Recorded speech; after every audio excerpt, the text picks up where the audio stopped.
Opa aí pessoal, bom dia, boa tarde, boa noite, Cesta de 3 no ar para mais análises, palpites e prognóstico dos jogos que teremos hoje no dia 24 de abril de 2022. Nossas primeiras impressões aqui no YouTube, né, com dicas para você ser bem lucrativo em apostas esportivas, nosso foco sempre em NBA. Antes da gente começar esse vídeo, peço encarecidamente para vocês aí clicarem no botão de joinha, deixarem aquele like. Meta de 150 likes, a gente tá sofrendo alguns problemas aí quanto à plataforma do YouTube, a gente não tá sendo monetizado nem nada do tipo, então a gente pede aí o apoio de vocês através do botão de curtida, que vocês se inscrevam no canal se não são inscritos e comentem o que vocês planejam para hoje, como foi o dia de vocês ontem, esses últimos dias aí, porque o YouTube vai entender que esse vídeo movimenta as pessoas, é interessante, é importante, esse tipo de conteúdo de apostas esportivas não é nocivo e pode ajudar muito a galera. Então, deixa o like porque vai ajudar muito a gente. Quem sabe a gente não consiga tirar algumas dessas restrições que o YouTube acabou botando na gente por conta de que a gente fala de aposta e tudo mais. Então, já vai se inscrevendo no canal e deixando aquele like, vai ajudar bastante a gente, beleza? Bora começar aqui com as nossas análises do dia, mas antes, né, o nosso grupo VIP, por apenas R$25, você fica até o final da temporada lá, é um valor fixo. Não precisa pagar mensalmente e você vai ter acesso ao nosso conteúdo, onde a gente passa sempre as nossas análises com muita informação, estatísticas e uma análise aprofundada a respeito dos jogos. Se vocês querem conferir um pedaço, né, uma parte do nosso trabalho, dê uma olhada no vídeo anterior, vou deixar o card aqui em cima e façam um comparativo lá, né, da análise com os resultados daquele dia e tirem suas próprias conclusões. Então participem lá, chamem no WhatsApp, é o menor preço do mercado, no grupo VIP mais completo que vocês vão encontrar, beleza? Bora começar aqui com o Chicago Bulls e com o Milwaukee Bucks. Temos aqui o Milwaukee Bucks sendo o favorito para essa partida. O histórico recente de médio e longo prazo dos Milwaukee Bucks contra o Chicago Bulls é bem favorável. Eles venceram a maioria dos jogos e, mais do que isso, massacraram seus adversários no último encontro em que eles tiveram. O jogo, desde o começo ali, né, mostrava que o Milwaukee Bucks seria dominante. E, como eu tinha dito para vocês no vídeo anterior, né, o Chicago Bulls conseguiu vencer os Bucks fora de casa com uma partida em que, mesmo com tantos arremessos contestados e marcados, DeMar DeRozan conseguiu converter mais de 40 pontos ali. Eu disse que aquilo foi algo muito inexplicado justamente por isso. Ele sempre esteve bem marcado e mesmo assim ele conseguiu pontuar. Mas a médio e longo prazo, você ficar fazendo esses arremessos aí, né, que são bem marcados, a chance de você converter eles não é das maiores. Então, cedo ou tarde, as bolas não iam cair, né, e o Chicago Bulls ia ter dificuldade de produzir, foi o que aconteceu. Tivemos DeMar DeRozan ficando em um under ali, né, bem preocupante. Mais do que isso, o Chicago Bulls não tem bola de 3 suficiente para ferir a principal fraqueza do Milwaukee, que é essa defesa de perímetro. O Milwaukee Bucks é a equipe que mais sofreu pontos de 3 por jogo na temporada e o Chicago Bulls não tem como explorar muito bem isso, então acaba que fica muito confortável para o Milwaukee Bucks fazer aquele tipo de defesa que eles gostam, de média distância e defesa de garrafão. Bom, o Milwaukee Bucks segue sem Chris Middleton para essa partida, jogador extremamente importante, mas que foi muito bem substituído ali por Bobby Portis na rotação. Do lado do Chicago Bulls, eles seguem sem o Lonzo Ball, que não volta, né, nessa temporada. Então, provavelmente eles vão ter dificuldades ainda maiores de defender os seus adversários. Os Bucks conseguiram atropelar completamente o Bulls mesmo com esse desfalque. Giannis marcou 18 pontos na noite anterior e mesmo assim foi uma vitória tranquila. A vitória naquele jogo 3 foi a 18ª nos últimos 20 confrontos entre essas equipes. O Chicago Bulls não conseguiu cobrir nos últimos 5 jogos o handicap, né, dentro da sua própria casa, o que favorece para que a gente invista não só numa vitória do Milwaukee Bucks, mas num handicap minimamente interessante ali a favor deles. Ah, e não se preocupem, por mais que tenha sido um massacre ali do Milwaukee Bucks, os titulares deles, a maioria jogaram ali, né, menos de 30 minutos, então eles estão descansados, saudáveis, são melhores ofensivamente, defensivamente, e diferente do Chicago Bulls, que não tem como explorar a fraqueza do Milwaukee Bucks, que é nas bolas triplas, o Milwaukee Bucks tem muita facilidade de infiltrar e de pontuar ali, né, contra o Nikola Vucevic, que definitivamente não é um grande protetor de aro. O Chicago Bulls não tem nenhuma resposta pro Giannis Antetokounmpo, e se foi um massacre com ele fazendo menos de 20 pontos, imagino que ele não pode fazer hoje, né, ligando ali, né, o seu modo mais agressivo, distribuindo o jogo, atraindo dobras de marcação e encontrando companheiros livres, até porque o Chicago Bulls está muito mais preocupado em parar o Giannis do que qualquer outra coisa. Então, enquanto as bolas de 3 do Milwaukee Bucks caírem, pode ter certeza que eles vão ganhar de lavada. Caso isso não aconteça, acho que eles vão vencer de uma forma um pouquinho mais apertada, mas ainda serão favoritos. Vou de handicap de menos 2.5 aqui para eles, né, para eles vencerem por 3 pontos de diferença. Acho que isso aqui é até jogável. E menos 4.5, não me surpreenderia, como eu disse, o Chicago Bulls não conseguiu cobrir o handicap mesmo jogando em seus domínios, né, nos últimos 5 jogos. Então, mostra que o Milwaukee Bucks, não só hoje, mas historicamente, pelo menos no recorte recente, vem sendo muito dominante contra seus adversários.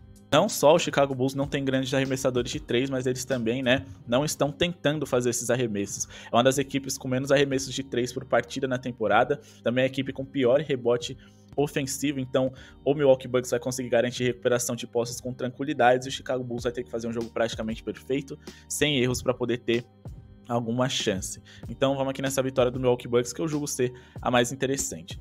Depois teremos aqui Denver Nuggets e Golden State Warriors. Aqui nós temos um jogo aqui com muita cara ali, né, de 4-0, sinceramente, né. Ontem, inclusive, a gente até falou que faria sentido um handicap positivo no Toronto Raptors, porque estatisticamente um 4-0 era praticamente ali, né, difícil de acontecer num confronto que teria de ter sido, né, mais equilibrado do que foi entre os 76ers e o Toronto. Aqui não. O Golden State Warriors, eu acho que eles têm todas as condições aqui de fazer um 4-0, porque o Denver Nuggets tem um elenco ali, né, com muitos jogadores, digamos que com falta de apetite de atacar a cesta. E quando você encara ali, né, uma defesa consistente, que nem a do Golden State Warriors, e um ataque ali que pontua muito bem, fica difícil de você acompanhar eles, né? O Denver Nuggets até tem o Nikola Jokic, tem algumas vantagens na fisicalidade, na altura da sua equipe ali na rotação também, né, com DeMarcus Cousins, mas não é nada que seja o suficiente para poder ferir o Golden State Warriors, que vai defender bem o Jokic, provavelmente vai permitir que ele faça ali em torno de 30 pontos, mas ainda assim os companheiros do Joker não estão respondendo bem. Dentro de casa é a grande chance deles, mas o Golden State Warriors tem tudo que é preciso para poder resolver essa partida aqui. Além de ter uma rotação melhor, tem 3 jogadores jogando em altíssimo nível que podem arremessar de praticamente qualquer canto da quadra. Jordan Poole, Klay Thompson e também Stephen Curry. E o Denver Nuggets, que tem dificuldades de acompanhar essa atuada de pontuação do Golden State Warriors, também não tem nenhum grande defensor para esses jogadores. São uma das equipes que mais sofreram pontos para armadores adversários, principalmente quando eles rodavam ali, né, com Austin Rivers e Campazzo na formação, né, na posição de número 1, na hora de defender armadores adversários. Então, com esse poder de fogo enorme que tem o Golden State Warriors e muita capacidade de jogar um jogo mais rápido, num ritmo mais intenso, provavelmente eles vão conseguir tirar um pouquinho ali, né, o Nikola Jokic da marcação e mais do que isso, abrir uma margem de diferença interessante. Eles têm melhor bola de 3, melhores armadores ali, né, tem uma defesa mais convincente e mais do que isso, seu jogo não vem sendo concentrado em apenas um jogador.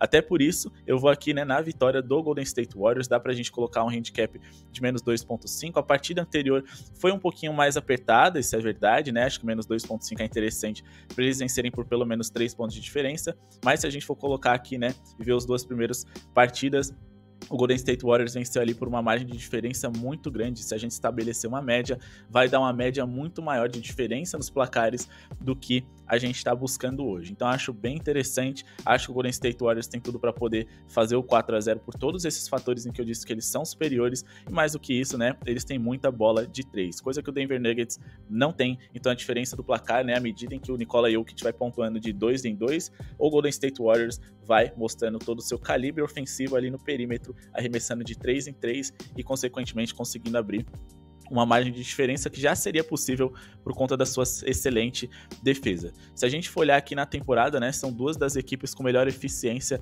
ofensiva da NBA. Mas se a gente for olhar aqui em pontos permitidos por partida para os oponentes, né, o Golden State Warriors sempre esteve bem posicionado em 4º lugar aqui, né, o que dá uma vantagem para eles encararem o Denver Nuggets, que tem algumas dificuldades defensivas também. Se a gente for olhar na temporada, eles estão ali no meio da tabela, a diferença da média de pontos sofridos por jogo é de praticamente 7 pontos, né? E mais do que isso, a eficiência ofensiva do Golden State Warriors é a número 1 desses playoffs, o que mostra a dificuldade de defender que o Denver Nuggets vem mostrando, e mais do que isso, o defensive rating também do Golden State Warriors vem sendo muito melhor do que a de seus adversários que estão em último, beleza? Então é uma distância grande e um handicap com uma odd interessante que não é tão grande para a gente conseguir cobrir. Acho que 3 pontos de diferença é bem possível. Próximo jogo aqui, Atlanta Hawks Miami Heat. Mas antes da gente partir para esse jogo, pessoal, se inscreve no canal, deixa o like se ainda não deixaram, né? Mostrem pro YouTube que esse conteúdo de apostas esportivas em basquetebol é interessante. A gente já tá sofrendo algumas consequências por estar falando a respeito desse tema. Provavelmente vão tesourar outros canais, então a gente pede encarecidamente para vocês que dêem esse apoio aí pra gente e conheçam lá o nosso grupo VIP, R$25 somente. Uma vez vocês vão pagar e vão garantir os jogos até o final de abril, os jogos ali, né, no decorrer de maio, e pegar ainda as finais da NBA que a gente vai estar passando palpite para vocês sempre que tiver jogo. Fechado Próximo jogo, Atlanta Hawks e Miami Heat. Temos aqui mais um confronto que eu julgava ser desigual, mas que o Atlanta Hawks, com o Trae Young pegando fogo, né, eles sempre vão ter chance de fazer algo interessante. O grande ponto é que ele vem fazendo alguns arremessos extremamente arriscados, que a taxa de assertividade deles não costuma ser muito alta, né? No último jogo, essas bolas caíram. Consequentemente, eles conseguiram vencer seus adversários, que tomaram conta e controle da partida na maior parte do tempo, por apenas um ponto. Tendo tudo isso em vista, né, e as partidas anteriores em que o Miami Heat foi extremamente dominante, acho que o Miami Heat tem tudo para vencer essa partida aqui mais uma vez.